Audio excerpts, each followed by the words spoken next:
Now, having gotten through the greatest storm from a hurricane, the greatest damage we've ever seen here in Western North Carolina, getting through Hurricane Helene, there are a handful of things that I wish we could have done differently. I wish we could have prepared in some way for this. And these types of things would have had a massive impact to our family as we got through the aftermath of Helene.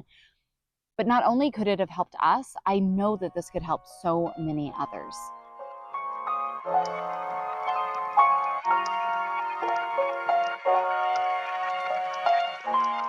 Hey there, friends. I'm Heidi, the Heavenly Minded Homemaker, and I love sharing here on our channel just all about the ways in which we pour into our homes, which is just the foundation of life, and building our lives up on the word of the Lord and just living a life that is meaningful and beautiful and just lovely in all the ways, regardless of our circumstances and situations. And I know we have many new faces around here. So if you're new, welcome. I'm glad you're here. And I pray that this channel can continue to, yes, not only give you some updates on what's going on with the aftermath of Hurricane Helene here in Western North Carolina, some helpful and useful tips that I think many of us could use, especially as hurricane season this year really seems to be a little bit different than other years, but even just general life preparedness and so much more that I cannot wait to get digging into. I wanted to talk a little bit today about a few of the things that I wish we could have prepared for. And hindsight being 2020, the things that really made the impact for us while we were in the midst of just natural disaster chaos, these are things that I would do differently in a disaster. Whatever it might be, right? Maybe you live somewhere, I'm from California, so fires and earthquakes are things that we were used to. Living out here in North Carolina for almost 20 years now, things are very different out here. So regardless of where you are, I think there's always a level of preparedness for disaster that is something that we all need to have. Kind of in the forefront of our minds to a degree. And so I wanted to share these top things that really stood out, kind of the reality versus expectation that we had going into this storm. And I do want to say that each and every Saturday, my friend and I on Mondays, we do these happy homemaking episodes where we talk about just home related topics from a biblical point of view, be it with family and homemaking and just life in general. And then on Saturdays, we have our chatty coffee dates, and you can click on our community tab. You can click to get alerted and get a reminder when they come out. But we do these chatty coffee dates as just a time to have those conversations that you would with a close friend in a very real and honest way. I think authentic conversation is something so lacking, especially in the platforms here like YouTube and just social media in general. And so if you guys want to come, this week's one we actually recorded in the midst of the hurricane. So no power, no internet, no water, no nothing, and really just the things that were heavy on our hearts. Unfortunately, we had a bit of a situation that came out, so we didn't get a completely finish it, but we will have that posted we got the bulk of it done that you guys can see there. And then next Saturday, we will be doing our chatty coffee date where we are answering all of your questions you've had here on the channel about the hurricane and what it was really going on and what's happening and how we were dealing with those things. So feel free to leave any questions that you would like to have us answer, and we will be answering those next Saturday. So again, when you subscribe, you turn on your little bell notifications, you guys will get alerts when these different things come up, and you can always check out our community tab for more information. But sitting out here as we are solidly in the just kind of overwhelm of trying to put our lives back together after Hurricane Helene. We have, mold has nearly destroyed everything. We're stripping out the house. Our barn is barely hanging on by a thread. We're having to figure out how on earth we're going to get that rebuilt somehow. We have all of these things just going on. You all as the community have been so wonderful and amazing, and I have links all down below in the description for how you can help, how you can get involved. Yes, it helps when you watch these videos, you share these videos, it helps us spread the word, it helps our ministry here as we serve in these things, and it helps the whole community that we're able to also pour into through the resources collected by Heavenly Minded Homes. So thank you all so much. There's so much to still be done. Again, the impact here, we're going to talk about things that I wish I could have done differently, and I'm going to kind of hold on with me moving forward. But this disaster that hit North Carolina, South Carolina, even up into Tennessee was just absolutely unlike anything our area is ever used to. There is no way we could have prepared for this. It's almost quite comforting hearing all of these people going through Milton down in Florida, and people that went through Hurricane Katrina in New Orleans, and now we're up here for this, saying this was unlike any of that at all. And the devastation of what it did to the area is just absolutely surreal. And so while we couldn't have prepared in every way for everything, that just wouldn't be possible. Again, it would be like telling people in Key West and the Florida Keys to be prepared for blizzards. I mean, that just makes no sense to them there. That's really how the storm affected our little sleepy mountain towns up here.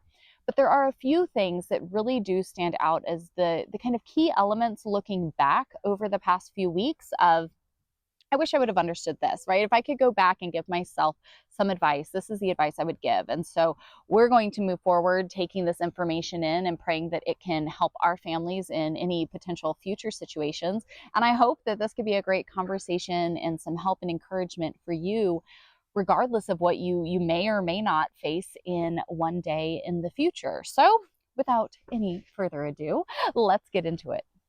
I do just want to pause real quick and say, be sure you watch till the end, because I think the last one I thought of here, it's where you need to start. And that's going to set the tone of all of this to be something just so much better when you find yourself, if you find yourself in some sort of natural disaster or just hurricane of life hitting your home.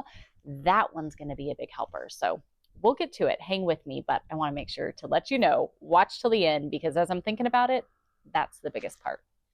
So my first lesson learned here after surviving through Hurricane Helene and just our whole systems, everything being completely not even shut down and interrupted, but destroyed here in such a catastrophic event, would be a backup water source. So I would not say just, I wish I had more water on hand, more like bottled water and things like that. Our family, we don't really drink bottled water. We have some of the freshest, purest water here in North Carolina. We have a well that will never run dry. We have such pure water. We have a water filter that we use in our house that I really love. Actually, if you're looking for like a residential one, I can put one down below. I love this thing. It does like instant hot water for our teas and, everything. It really is just fantastic. But then everything goes down. We had no access to fresh water. And so having a backup water source, it's amazing the things we take for granted, how many times you walk up and just turn on a faucet, to be able to clean everything, the simplest of tasks, trying to keep everybody, we have 14 people here on our property, and trying to keep everybody healthy and clean, and we had some injuries and things happen and everything's cut off, you can't go anywhere, and how are we going to take care of all these things? We have animals to water, we have all the things to do. Having a backup water source is a lesson that I've really learned from this. Now, we are grateful. We do have a creek on our property. The flooding was so torrential from this storm that our little sleepy creek turned into a massive raging river. Of course, there's some issues now with contamination in the water just due to how much loss of life we're dealing with in Western North Carolina right now. So there's a lot of pieces, yes, it was a source we could use, but it's not like it is a truly reliable backup water source. Now, again, we've never had our power go out for more than maybe a day at most, right? I'm trying to think of even our worst ice storms and things like that. Like power outages and storms down, things like this are usually not things that we see here very often. So power outages and stuff like that are just really not things we see like this out here. Again, maybe a little here or there, but it's always for very short amounts of time. Even in different hurricanes and storms that we've had, it isn't something that happens frequently. So while we had some backup water, you always grab a little something when you know there's going to be a storm coming, we could have never prepared for this level. And so moving forward, having a backup water source, I would love it if we could afford to have some sort of like solar water pump, like have the water on, a solar system. That would have been great. I don't know how that would have helped us in the storm, considering that we ended up with cloud coverage for days and days, and it wasn't even enough to really charge our electric fence for the sheep because they are on a solar fence system. So it probably wouldn't have helped us too much in the storm, but I do like the idea of maybe having a solar backup system. But if anything, I would even love to get like just an old-fashioned hand pump, and that's something that we do have an Amazon list that we've been gathering different supplies and things needed here locally, that if anybody would like to make a donation, like I said, we have set up different resources. They're all linked down below. But if you would like to purchase any of the items that we need locally here in the rebuilding process, as we are finding out about needs and hearing different things, we're continuing to put them on the list. So feel free, if you feel led to help in that way here in these recovery efforts, especially as it's starting to get cold very quickly. So a lot of us are kind of living outside pretty much. And so being able to help people, get stuff clean and be able to get back inside and to have a safe space is something that's really a big piece of that. And finding ways to help get a lot of us out here on wells. That's very, very common out in the country where we live. And so being able to get some of these old-fashioned hand pumps out, to have some systems like that is something that I think, well, sure, having a solar option would be wonderful. That's expensive and, not always possible. Having some of those hand pumps, I think, would be really, really fantastic to be able to have reliable water on the backup. I think even in a different situation, if it wasn't having a hand well pump, those big 5-gallon jugs with the little rechargeable pump you can put on top of them, I'll link some down below. Friends provided that to us. They actually found a way to get it up to us in the first few days. That was a lifesaver. So like, sure, solar pump would be amazing if the resources allowed. I think a hand pump is an amazing backup source, especially for the cleaning, the animal watering, all of that, process there. And then having those 5-gallon jugs that are, easy to keep a couple on hand, to have one of those little pumps you can put on top of them that you just recharge. You can do that on like a battery bank or even in your car. You plug it in like a phone.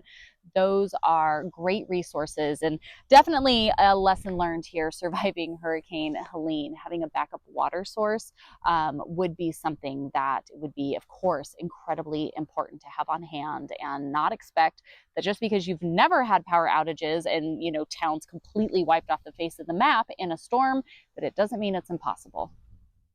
All right, the wind is a little much as now we have a massive cold front coming into our area.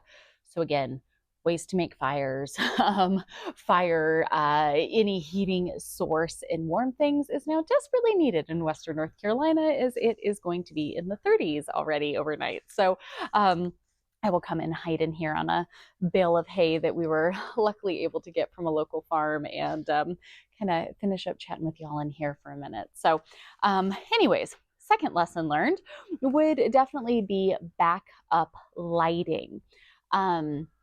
It's one of those things where I'm sure all of us could pull something together in a pinch. I know for us here, we have a lot of we have a couple flashlights that are like the rechargeable flashlights. I have solar kind of like fun, pretty lights out in my yard and things like that. Our friends have some strings of bistro lights that have solar panels on them so that you can recharge them. But having a backup lighting system, again, you can always buy water bottles. You can always, buy some flashlights, buy some batteries. But in the event of a true natural disaster that truly does wipe things out, take everything off, you couldn't go anywhere and buy things if you didn't have cash. Systems were completely down. All of these things were, so messed up. Our interstate literally like slid off the mountain. And so even travelers were just stuck here. Nobody could go anywhere. And so certain things, they just started flying off the shelves so quickly. And then there was no way for the stores to get more stuff in. And so having a backup light system, there's so many things, especially in a storm. We've got flooding in the basement, we have stuff coming down, we have all these different things going on, and you need to be able to see. Having things like rechargeable headlamps, having things like even long-lasting candles, and different things like that you could always have on hand. I actually had these solar spotlights that a company had sent to me, and they've been on my list of like my normal review. When you have a content channel, companies will send you things and you share about them, and kind of share your review of them. And so I had these, and they were kind of in my stack of things that I just hadn't gotten to yet. They were perfect. I want to thank this company so much because genuinely, I thought about it. I was like, oh, because we were trying to find light. How can we find some lights? And I said, I have these like yard lights that I hadn't put up yet. And they're spotlights though. And so we had two of these that I would just put outside to charge throughout the day, find a spot with some sun, put them out there, and we'd bring them in. And they were so bright that I could set them up somewhere high and they would light the whole room. And so it was funny that things like that worked absolutely so well. And kind of now moving forward, we're going, okay, what are some things that we could have on hand or even just incorporate into our day-to-day lives anyways, as far as having something that is a sustainable light source that doesn't need power, can easily be recharged, doesn't have like, has a long lasting battery, but not something so much that it's just kind of, not really sustainable to use regularly in a type of disaster situation like this, where, charging stuff was a task, like it was a full task somebody had to tend to all day long to be able to charge things. And so having backup lighting, I think, is something that definitely Surviving Helene has really, really impacted, because at night, when your entire town has no power and neither do any of the towns around you, it is dark, dark. We live in the country. We know what dark looks like at night. This was far darker than any of that, and it's only going to get darker as the year wraps up. My next lesson here would be setting up like an outdoor kitchen, having the availability to cook over an open flame. Now, a beautiful outdoor kitchen has been something that I've always wanted to have. Our family eats a carnivore diet, and so we do a lot of meat, a lot of grilling, things like that. Unfortunately, though, in a storm like this, we have been switching everything over to electric just because it's so much easier to upkeep. I'm trying to go through the propane tanks and it gets so expensive, and doing all of that, we kind of switched everything over. And so all of a sudden, my husband's big black stone that he cooks all our meat on, useless. It's electric. There's nothing we can do. We luckily had a little old propane camping stove that I've always kept for the past 10 years almost that we've lived here. We're like 9.5 almost. I've always kept this little camping stove with the little propane bottles, because I always was like, oh, well, if there's a storm, you want to make sure you have something, right? You want to be prepared. We are thankful for that. So having a little camping stove, like that could be your answer to this problem, but it really was helpful, and I'm thankful for that. We were luckily able to get a charcoal grill. And so that was super amazing. Now, it was difficult to find charcoal for a while. And even still, it's a little spotty and things are still kind of coming and going. But having a way to cook over an open flame. I found some on Amazon. We're trying to collect some for the area. Again, this could just be a really useful resource if you're looking for something to send. But I have found on Amazon little like fire pits, but they have the grilling and stuff on them, so that way you can quite literally cook over it, and it's all in one perfect little setup, so that way you can collect wood, you can get a fire going, and then you have the grate and everything right there to be able to warm stuff, to dry stuff, and to cook on. And so being able to do that would be fantastic. Unfortunately, though, I didn't have a bunch of like camping pans and things like that. So we had to just use what we had, and that was fine. You make do with what you have to in an emergency situation. Now it means my pots and pans are all ruined because we've had them over a burn barrel with a crate from a dog kennel trying to boil water and cook things and make chili and, do all of these different things like that. But having cookware that can be used on an open flame, right?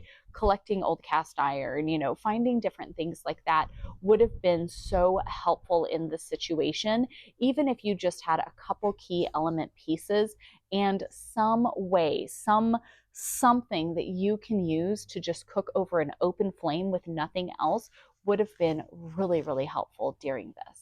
Hey there, I want to invite you to come and join me each and every Saturday for the Chatty Coffee Dates. It's a video podcast that I do with my friend Sabrina, where we sit down and we answer all of your questions. We have a premiere that comes out every Saturday morning at 10 a.m. Eastern Standard Time, and it's such a wonderful just time and opportunity to have this gathering, this fellowship, and this time of just real conversation.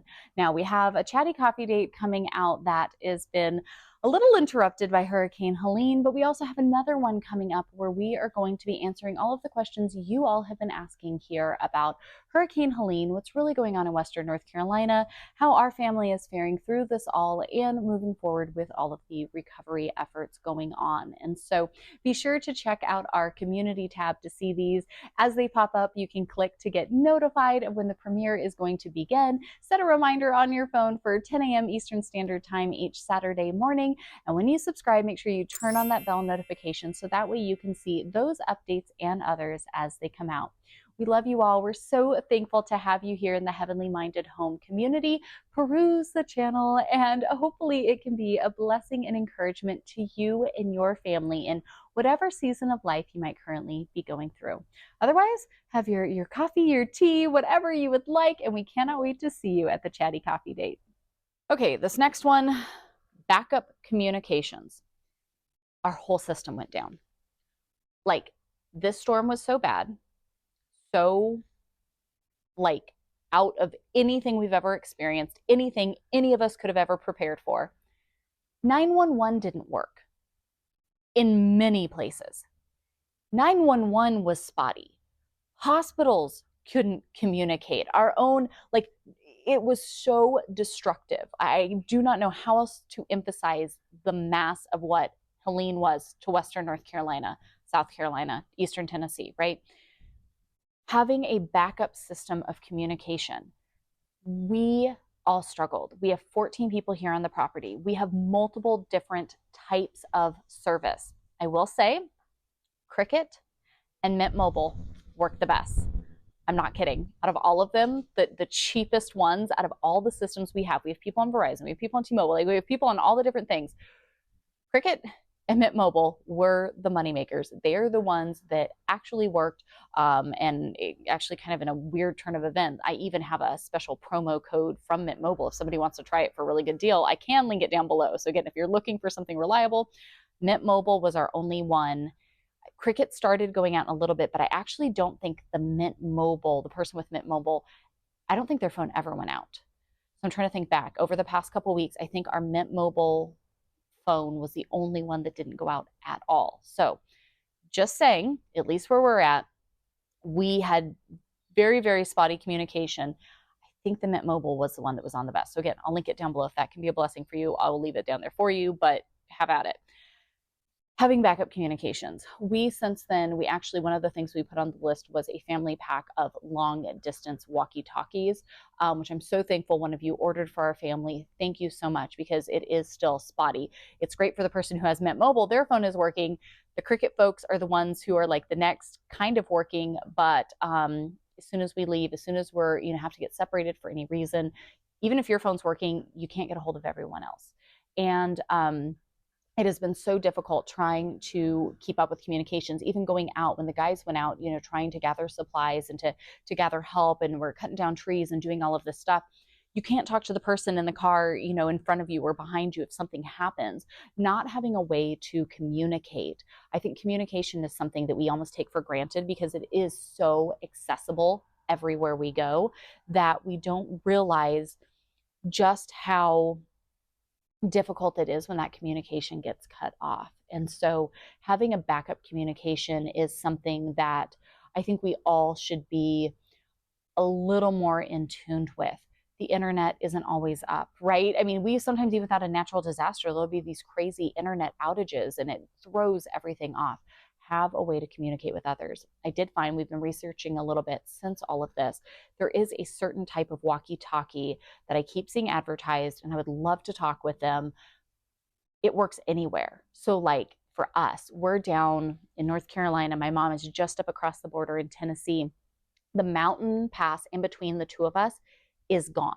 It's impassable. It's just destroyed.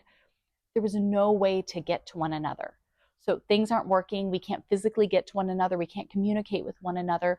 These walkie-talkies apparently can be anywhere and can communicate. And so they're pricier, but I am looking at them and I'm like, Mom, we might need to figure out a way to make this happen, because having something like this where you could always communicate, wow, that would be amazing.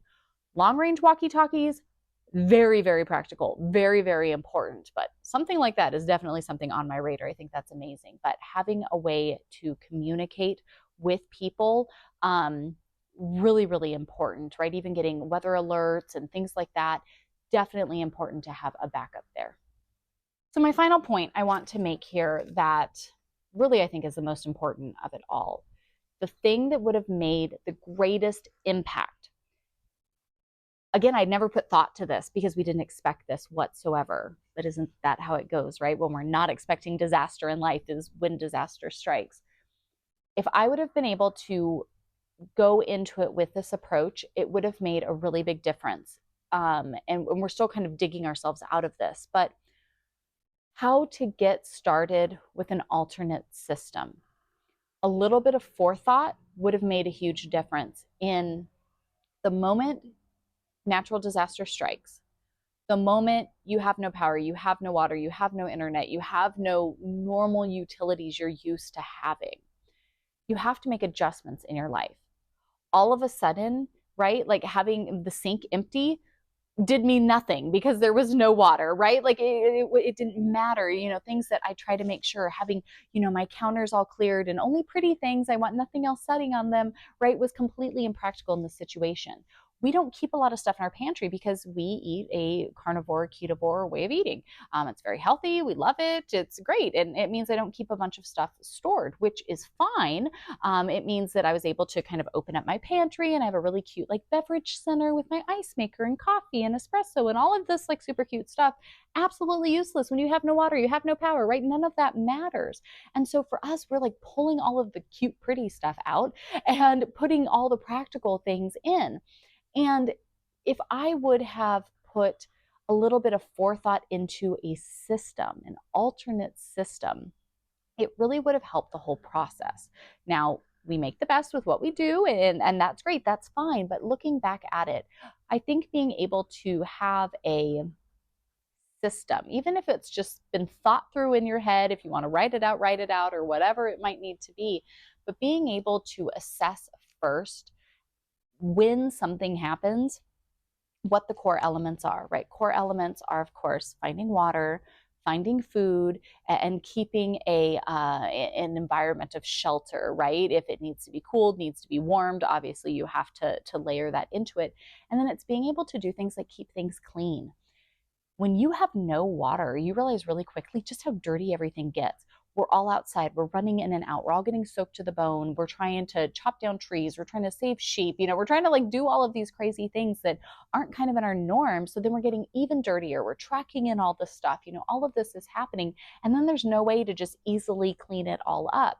And so if we would have started with an alternate system, we were scrambling to go, oh, well, where can we hang? All the jackets are just dripping with water. We're trying to find somewhere to put them. You're trying to find enough towels to wipe everything up off the floor. You're trying to find a way to still kind of wash dishes and do things, but you don't have the normal stuff. For us, it took us a few days to kind of start coming up with a system to still be able to make sure people were like brushing their teeth, being able to bathe, keeping wounds clean, keeping the house at least clean to some degree, that we're not, living in squalor, or something like that. It really was something that it took us a little bit of time to figure out. But going forward, I would like to be a little more intentional with at least having that backup plan, that alternate system, that if we needed to shift in an emergency situation, we could more easily make that shift over, if that makes sense. And I feel like for any of us, whatever the thing might be that happens, be it you get quite literally hit by a hurricane, you have a power outage because they're working on the lines in your town, right? You have a snowstorm, you have whatever it is that you have, being able to have a system that is a little more efficiently set up. It'll never be perfect because, of course, we all take for granted that we're going to have a tomorrow, and you get busy and you don't get things finished. We had projects that were out and then this happened and it was like, oh no, now it's, a whole different level of disaster that needs to be dealt with. But if we would have had a little bit of alternate system kind of thought out and a little more organized and together, would have really made a huge difference throughout this whole process. Because even now we're kind of still just like scrambling everywhere we go, and we're seeing, wow, if we had some shelves, if we had a dehumidifier, if we had this, if we had, if we had stuff to cook outside, if we had a way to make an open fire that was contained in something, because we have like burn areas on our property, but we need something that we could move and have where we need it. Looking at those things now, it's like, if we would have had those going into this, it would have made a huge difference. And so, lesson learned to take with us to next time is have alternate systems for the core things that have to happen in life that you could easily shift to, because at least you've put a little bit of forethought into them. So friends, and all the chaos of Hurricane Helene, and our prayers, of course, to everyone down in Florida going through Milton, and then everything else that is going to come up from here until the Lord calls us all home. These are some of the biggest lessons we learned in surviving Hurricane Helene. Of course, there's the simpler things, but I think these are some of the bigger lessons to take from it of, where do we go from here, right? How do we take what we have? How do we utilize it? How do we help our neighbors? How do we pour into our community? And how do we share these lessons that maybe one other person could take something from it as well, and it could help maybe us in the future, maybe you in the future, anyone that it could help, then that's a blessing. And so thinking through these things and looking at that and going, all right, we're going to lock this in here. We're going to start adding this into some changes that we are making in our lives, as going through this it's been really heavy. There's so much to cover, and that's why we're going to keep talking about these things. We're going to keep sharing about it, because I think it is important. I think it is something that needs to be discussed, but I also think that there's a lot here that all of us can learn through this and take with us in our own day-to-day lives, that the Lord will continue to work through such tragedy, but yet build us even stronger, bring glory to his name, and really make an impact for the future. So again, I hope that this could be a help and a blessing for you. Pass it along with anyone else that you know that could maybe use a little bit of encouragement and practical things that they can be working on in moving forward. I'm going to start picking all of this hay out of my sweater. At least it smells good. Go check on my sheep, make sure they're good, and then get back to all of the recovery efforts here that we're going through for Hurricane Helene. Again, subscribe, turn on the bell notifications, watch the other videos. I even have background music and things you can have playing in your home to support our little area here and enjoy, get a little bit of beauty and enjoyment of our local countryside in your home as well. Check out all of the links down in the description, and I will see you all right back here in the next one. Bye, friends.